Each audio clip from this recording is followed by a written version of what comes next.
Kenya is considered the capital of East African coffee, one all others aspire to. Despite Kenya's close proximity to Ethiopia, coffee didn't make an appearance here until 1893, when French Christians brought Bourbon coffee plants from Reunion Island east of Madagascar. So began the nucleus of mission farms that grew to form the coffee industry pumping through Kenya today. My Kenyan coffee trail begins in the capital of Nairobi, home of the Kenyan Coffee Exchange. I then move to the mountainous region of Nairobi to experience the traditional farming techniques.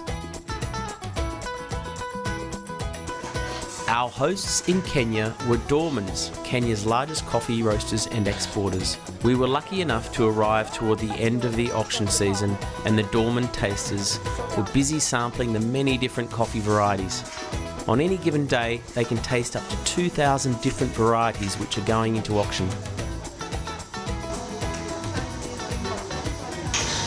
Having just arrived in Kenya, Nairobi, we're in the midst now of a serious cupping session. Tomorrow's auction day. We've got to find some great coffees. You can see behind me, roasting, grinding and cupping is at full throttle. Let's go and taste some.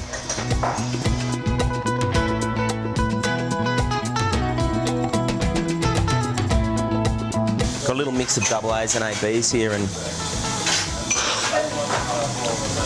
really showing signs of some classical Kenyan characteristics. Some fantastic acidity here, developed in what is Kenyan's flavour profile.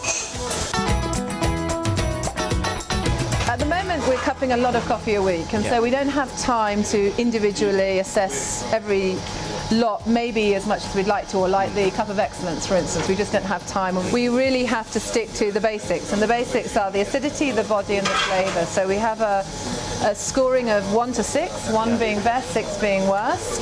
This is all going to auction tomorrow. That's all going to auction. What we do is we taste every single cup. We assess the green to see whether it needs processing, whether it can be shipped straight, and then we cup every single lot twice. We cup 2 cups of every single lot. This thorough attention to detail in the cupping stage is all in preparation for the auctions at the Nairobi Coffee Exchange, where upwards of 30,000 bags of coffee are traded on auction day. The coffee auction started in the early 1930s. Coffee was first planted here in the early 1900s by French missionaries. This is one of the first commodity exchanges in East Africa for sure. It's still going on, and now we do it electronically, as you can see. But basically the process is the same. We get the samples about 10 days before the auction. All the coffee exporters, or coffee dealers as you like to call them, analyze the samples, roast them, cup them, check them out, find out if they can use them for their markets. And they assemble here every Tuesday of each week. The nice thing now is that because it's electronic, we can get our invoice right away. Even halfway through the auction, we can see where we are, how much we bought, what we spent. And it works. It works. We have to settle our bill basically within 6 days of the auction. Otherwise, we're not allowed to participate for the next auction. So reputation is everything. Upstairs, above the trading floor, there are literally hundreds and hundreds of samples available for one last check before you bid. Can't believe it. We found this coffee that we were cupping this morning with the lot number. It's being auctioned in about half an hour, so we're going to go down and see how it goes. Might fetch a good price. Jay and I both looked eagerly on at this lot, but unfortunately, we were unsuccessful.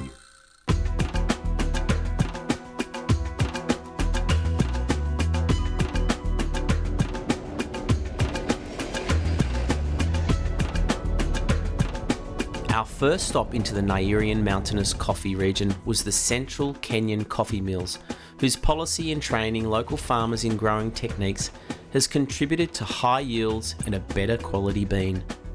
Peter just brought us down the hill to show us the nursery. The nursery is where the little seedlings are germinated. So in this little plastic bag, you'll insert a seed. When it germinates, and it starts to grow to this size. So how old is this particular one? This is about 10 months old. Basically, we are doing this to encourage the farmers to have maximum utilization on the land. Because once we in the field we have realized they are having a plot that can accommodate 500 trees, but they are only having, say, 200 trees. Yeah. All the rest are dead. Yeah. So we at Central Kenya Coffee Mill decided we are going to put a nursery here at our cost. And then we'll be selling to the farmers these seedlings at subsidized cost, say 5 shillings per tree. Yeah. And that one will encourage the farmer to optimize on the yard utility, on the yard utilization. So what we normally we do here, we are having in this nursery, we are having 60,000 seedlings. And with this kind of seedlings, I can assure you, come May, April, it will all be gone, because farmers have realized the need to optimize on the yard utilization. Just across the way, a neighbouring farmer who has adopted the practices taught by Peter last year received the highest price for his crop at the coffee exchange. He's taking off these little sprouts. There's a little one there. And this is a practice that he's going to do throughout his whole plantation. This is part of plant management, and it's a very important aspect that we've gone through just previously with the trainers. They're trying to educate the farmers on how to get the most quantity out of their trees. They're getting great quality, but to make it viable, sustainable, there are practices not only in getting the volume, but also in the manner of the way you farm the coffee, keeps it, working with nature. Now, the interesting thing about John here is the factory he supplies last season sold his coffee for $23 US per kilo. Now that's a pretty phenomenal price. Goes to show what you can do with some good soil and weather in this area of the world with some good farming practices. He's really aced the coffee market here.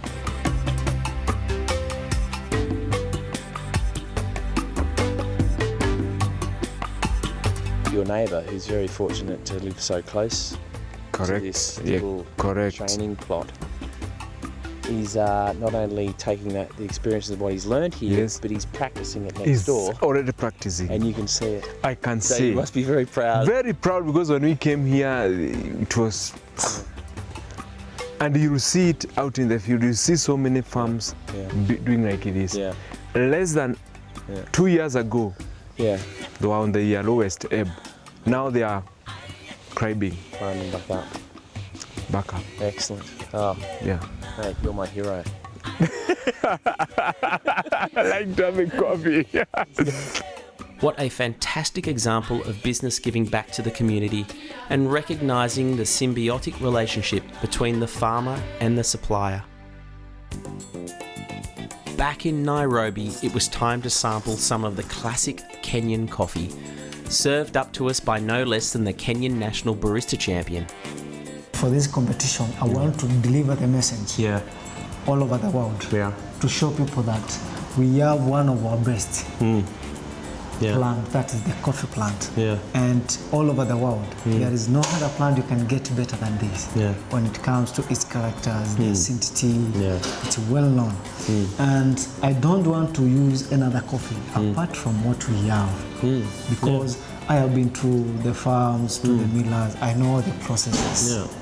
Up to the final cup, and I like it because I know where it grows and all the processes. You know, from the soil, you can feel the soil on your boots. Soil, my boots, and then the final one to the cup. Oh, mate, it's something worthy and to be proud of. You know, I mean, it's a fantastic. I mean, we've been out there, and it's, in my sense, I mean, I've just been delighted with the way the product grows and how it tastes. So good on you.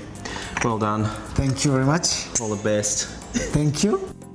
Kenyan coffee has deep, rich and complex flavours with ample acidity, and in terms of roasting, a great variety of notes can be obtained due to the hard nature of the green bean. Kenya is truly deserving of its high regard in the world coffee market.